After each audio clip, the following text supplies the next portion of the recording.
L'été est là et qui dit été dit ouverture prochainement des bike parks. Youhou! Mais êtes-vous vraiment prêt pour cette ouverture? Votre matos l'est-il aussi? Voyons ensemble quels sont les indispensables pour réaliser une saison de bike park parfaite. Allez, c'est parti!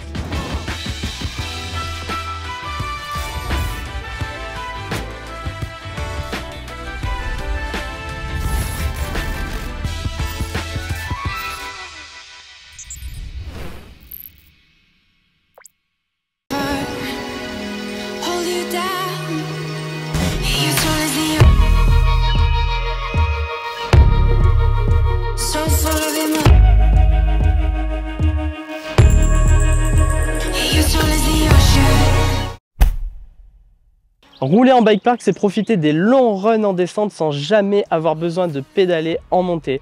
Pour ça, merci les remontées mécaniques. Mais savez-vous que votre VTT souffre durant cette longue journée? La boue, les chocs à répétition, la poussière, tout ça peut engendrer de fortes contraintes et use prématurément votre VTT et ses composants.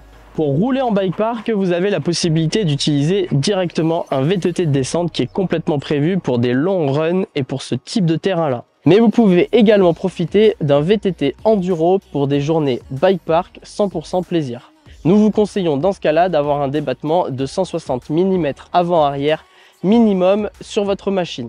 Aujourd'hui, les VTT enduro ont même tendance à être bodybuildés avec des fourches allant jusqu'à 180 mm de débattement. Moi, perso, le choix est fait. Je réalise tous mes runs avec un VTT enduro, ce qui me permet parfois de sortir du bike park et d'aller sur des enduro trails qui sont un peu plus naturels.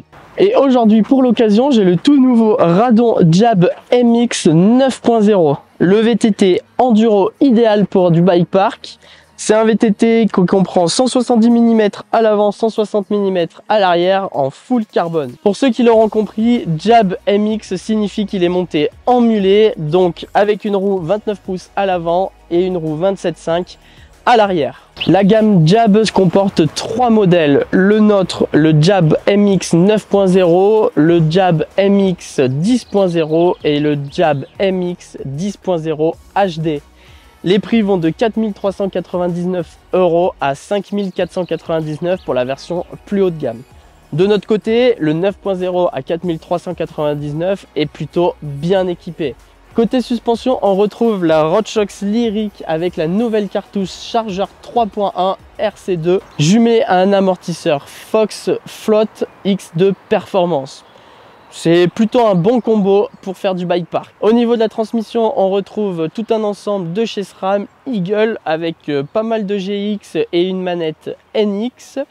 Pour les freins, on a fait confiance à du Magura avec les MT5 et des disques en 203 mm avant comme à l'arrière. Au niveau des trains roulants, on retrouve des jantes DT Suisse E1900. Ils sont montés avec des pneus de la gamme Maxxis, à l'avant un Assegai et à l'arrière un Minion DHR 2 avec des gommes 3C Maxterra, idéal pour la montagne. Mais n'oubliez pas que le VTT ne fait pas tout. Pensez à régler votre VTT en fonction de votre pratique, en fonction du terrain et des conditions pour profiter pleinement des nombreuses descentes qui vous attendent. Au niveau de la géométrie de ce Radon Jab MX 9.0, on retrouve ce qui se fait actuellement sur le marché pour des VTT enduro avec des bases plutôt courtes en 432 mm pour notre taille M. Pour l'angle de direction, on a la possibilité de le modifier en faisant pivoter la cuvette. On peut alors passer de 63,8 degrés à 64,7 degrés. Avec ces données, on aura une position plus adaptée au bike park car on aura un angle de chasse qui sera plus ouvert et une autre position plus adaptée à l'enduro car il sera un petit peu plus simple de pédaler. L'angle de tube de selle est également impacté par ce changement. On pourra alors passer de 76,3 degrés à 76,6 degrés.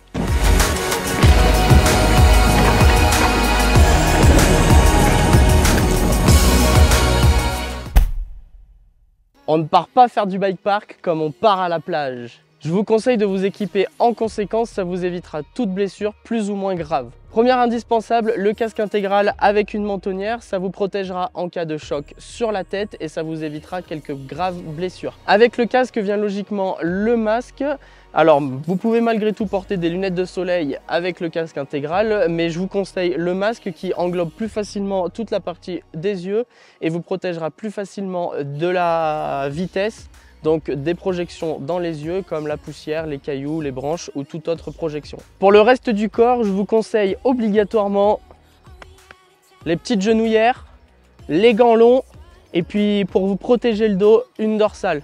Aujourd'hui, ces 3 protections sont inévitables et comportent des nouvelles technologies comme le D3O qui est une technologie light mais très résistante. En complément de ces 3 protections, vous pouvez porter des coudières pour vous protéger au niveau des coudes en cas de chute. Enfin, on va terminer par la tenue vestimentaire. Donc là, vous avez le choix, short, t-shirt, pantalon, maillot manche longue. Bon, vous avez vu ma tenue, moi je suis plutôt partisan en bike park, des pantalons et du maillot manche longue, ça vous protégera un peu plus en cas de chute avant d'arriver directement à la peau. Il y a une petite couche en plus à passer.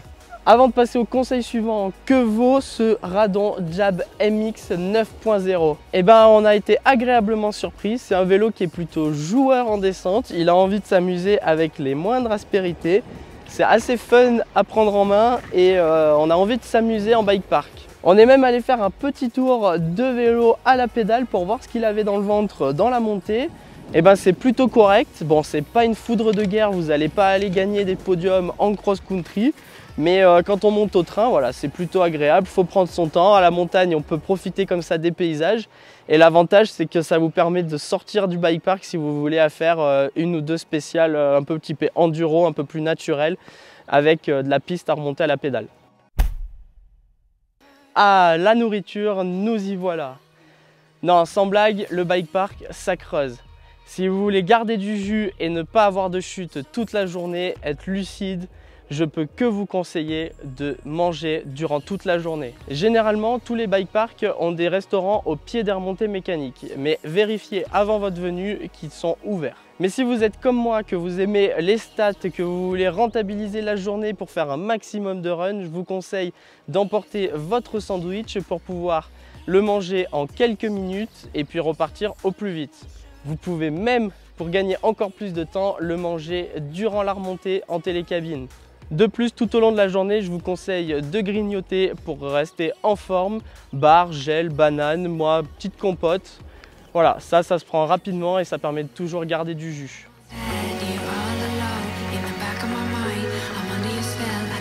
Pensez à boire parce que même si vous faites que des descentes, ça déshydrate. Des journées de bike park et des longs runs en descente engendrent des grosses contraintes sur le vélo et ça peut malheureusement engendrer de la casse.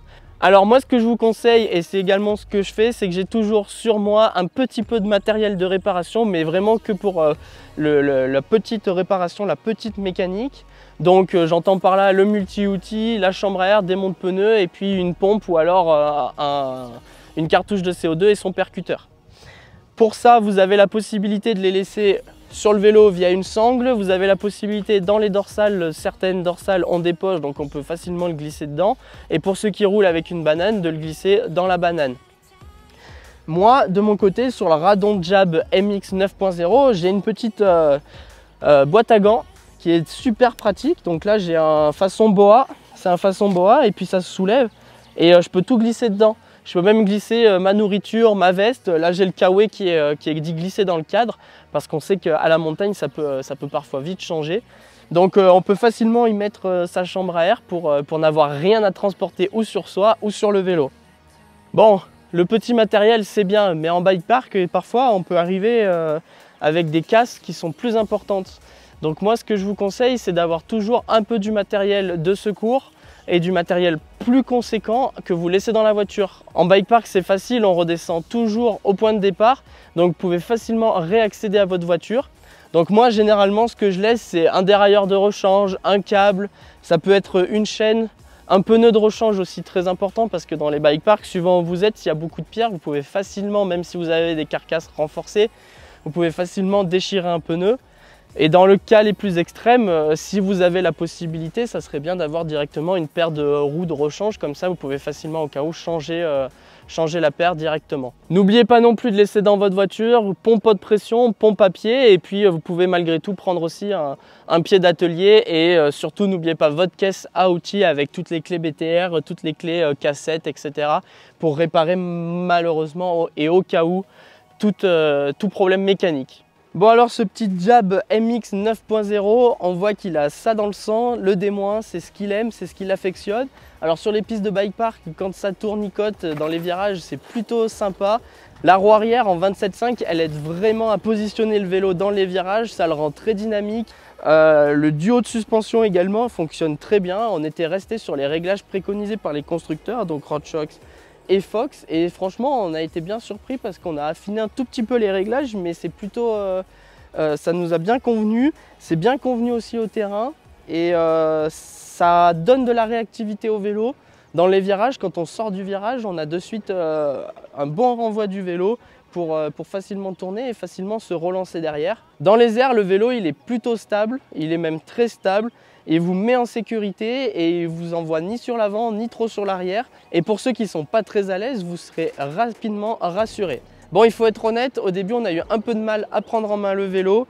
C'est notamment dû au cintre, il a un galbe un peu particulier. Il a fallu plusieurs sorties pour être à l'aise au niveau du vélo et au niveau de sa position. Une fois la position trouvée, voilà, comme je l'ai dit, c'est un vélo qui est quand même joueur et qui met vraiment en confiance. Un point un peu important au niveau du freinage, on a été quand même assez déçus des freins Magura. J'ai pas bien aimé la prise en main des leviers. Malgré tout, les freins ont été quand même relativement puissants et assez secs pendant l'utilisation. Et dans le défoncé, qu'est-ce qu'ils disent ce vélo? C'est comme le reste. Il met en confiance, il permet de passer avec de la vitesse sur les parties défoncées. Étant donné que le vélo est en mulet, vous allez pouvoir vous engager dans la pente sans avoir trop de peur. Vous allez pouvoir charger l'avant et le vélo va pouvoir suivre assez facilement. Il aura vraiment l'angle d'ouverture parfait pour vous engager dans la pente. Et dans le défoncé, il reste malgré tout stable, il met bien en confiance et vous allez pouvoir facilement avoir de la vitesse.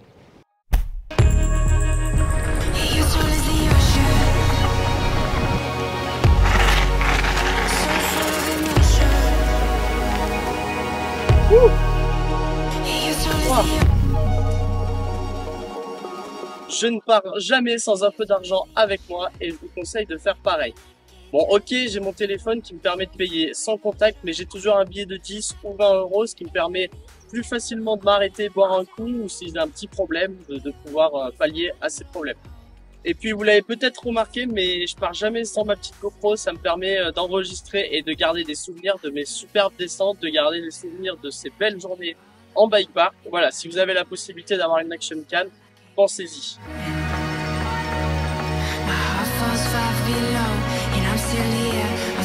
Nous voilà fin prêts pour cette saison des bike parks. Personnellement, je vais enfin pouvoir aller faire quelques runs pour officialiser ce lancement. Merci d'avoir regardé la vidéo. N'oubliez pas de commenter, de nous donner vos petits tips. On est curieux, tout est bon à prendre.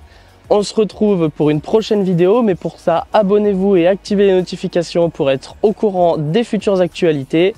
Moi, je vous dis à la semaine prochaine pour une nouvelle vidéo. Ciao!